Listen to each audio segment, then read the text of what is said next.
नमस्ते दोस्तों, आशा है आप सब स्वस्थ और बहुत अच्छे होंगे। आज हम जानेंगे खुश मिजाज व्यक्ति कैसे बने। एक बार मैं एक रेलवे डाइनिंग कार में एक पति पत्नी के सामने बैठी हुई थी जो मेरे लिए अजनबी थे।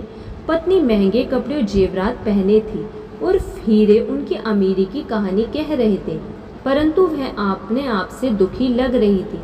वह बार बार तेज आवाज में शिकायत कर रही थी कि डिब्बे में गंदगी थी, सर्विस बहुत खराब थी और भोजन बिल्कुल घटिया था। वह हर चीज़ के बारे में शिकायत कर रही थी और हर चीज़ के बारे में परेशान दिख रही थी। दूसरी तरफ उसका पति खुश मिजाज और जिंदादिल इंसान था, जिसमें स्पष्ट रूप से यह क्षमता थी कि वह हर चीज़ में खुशी ढूंढ लेता था। मुझे लगा कि वह अपनी पत्नी के आलोचनात्मक रवैये पर थोड़ा लज्जित था और कुछ हद तक निराश भी, क्योंकि वह उसे खुश करने के लिए इस यात्रा पर ले जा रहा। चर्चा बदलने के लिए उसने पूछा कि मैं किस बिजनेस में हूँ। इसके बाद उसने मुझे बताया कि वह एक वकील है। फिर उसने एक बहुत बड़ी गलती की। व्यंग्यात्मक रूप से मुस्कुराते हुए उसने कहा, मेरी पत्नी मैन्युफैक्चरिंग बिजनेस में है। मुझे हैरानी हुई क्योंकि वह बिजनेस वूमेन या एग्जीक्यूटिव जैसी नहीं दिख रही थी। इसलिए मैंने पूछा, वे किस चीज़ का निर्माण करती है? दुख का, उसका जवाब था। वे अपने दुखों का निर्माण करती है। हालांकि इस अनावश्यक टिप्पणी के बाद मेज पर अजीब सी शांति छा गई, परंतु मैं उसकी टिप्पणी के लिए उसका कृतज्ञ थी, क्योंकि यह वाक्य बहुत से लोगों के बारे में सही है। वे अपने खुद के दुख का निर्माण करते हैं। यह दुखद है क्योंकि जीवन में पहले से ही समस्याओं की कमी नहीं है जो हमारे सुख को कम करती हैं। ऐसे में यह मूर्खतापूर्ण है कि आप अपने दिमाग में और अधिक दुखों का निर्माण कर लें, जिन दुखों पर आपका बहुत कम नियंत्रण है या कोई नियंत्रण नहीं है।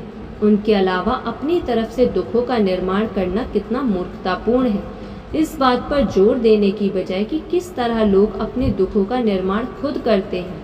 आइए अब हम इस फॉर्मूले की तरफ बढ़ें जिससे इस दुख के निर्माण की प्रक्रिया को ही समाप्त किया जा सके। इतना कहना ही पर्याप्त है कि हम अपने दुख का निर्माण खुद करते हैं, क्योंकि हम अपने मन में दुखी विचारों को सोचते हैं। हम नकारात्मक भावनाओं से भरा इस तरह का नज़रिया रखते हैं कि हर चीज़ बुरी होने वाली है, या हम यह सोचते हैं कि दूसरे लोगों को वह मिल रहा है जिससे वे योग्य नहीं हैं और हम में जितनी योग्यता है हमें उतना नहीं मिल रहा है।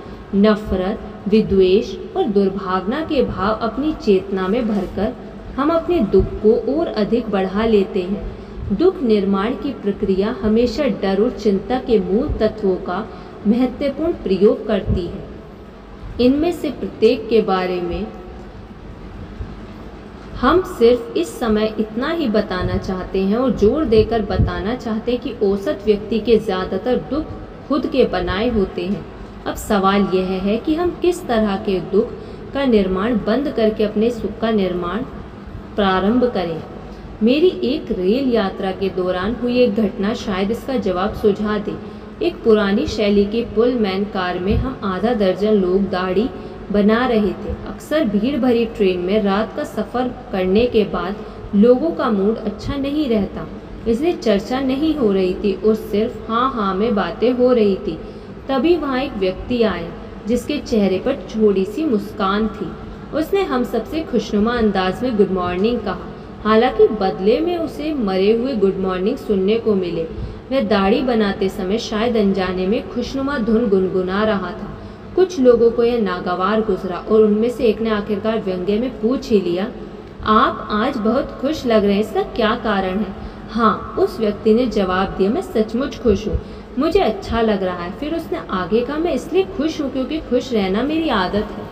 उसने इतना ही कहा, परंतु मुझे विश्वास है कि उस दिन वहाँ पर मौजूद सभी लोगों के कानों में उससे यही रोचक शब्द गूंज रहे होंगे, खुश रहना मेरी आदत है।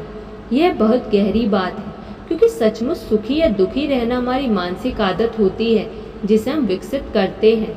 बुद्धिमत्ता कहावतों के संग्रह में कहा गया है, खुशदिल इंसान हमेशा जश्न मनाता है।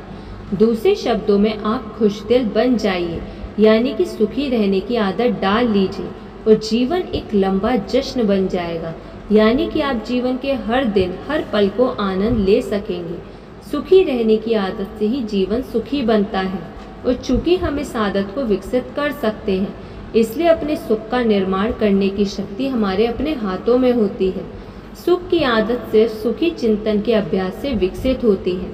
सुखद विचारों की मानसिक सूची बनाएं और उन्हें हर दिन कई बार अपने दिमाग में दोहराएं। अगर दुख का कोई विचार आपके दिमाग में घुसपैठ करने की कोशिश करे तो तत्काल रुक जाएं, उसे बाहर निकाल दें और उसके बदले में सुख का विचार भर लें। हर सुबह बिस्तर छोड़ने से पहले कुछ देर लेटे रहें और अपने चेतन मस्तिष्क में सुख के विचार भरें। दिन में आपको क्या क्या सुखद अनुभव हो सकते हैं, इन कल्पनाओं की तस्वीरों को अपने दिमाग से गुजरने दें, उनका आनंद लें। इस तरह के विचारों से उस तरह की घटनाओं को होने में मदद मिलती है। ये कभी ना सोचे कि आपका दिन खराब गुजरेगा। हो सकता है कि आपके इतना कहने या सोचने भर से ही आप सचमुच घटनाओं को बुरा बनाने में मदद कर रहे हो। आप हर उस बुरे तत्व को, चाहे वह छोटा हो या बड़ा, आमंत्रित कर रहे हैं कि वह आए और आपकी दुखद परिस्थितियों में योगदान दे। परिणाम स्वरूप इसके बाद आप खुद से पूछते हैं, मेरे साथ सब कुछ बुरा ही क्यों हो रहा है? आज ही क्या हो गया? कारण यह है कि आपने अपने दिन की शुरुआत गलत तरीके से की थी। इसके बजाय कल इस योजना को आजमा कर देखें। जब आप उठे जो जोर से 3 बार कहें, यह दिन प्रभु ने बनाया है, हम इसमें खुश रहेंगे और इसका आनंद लेंगे। धन्यवाद। आपको ये वीडियो कैसी लगी कमेंट करके ज़रूर बताइएगा। यदि आपने इस चैनल को सब्सक्राइब नहीं किया तो सब्सक्राइब कर लीजिए और इस वीडियो को लाइक कर दीजिए। धन्यवाद।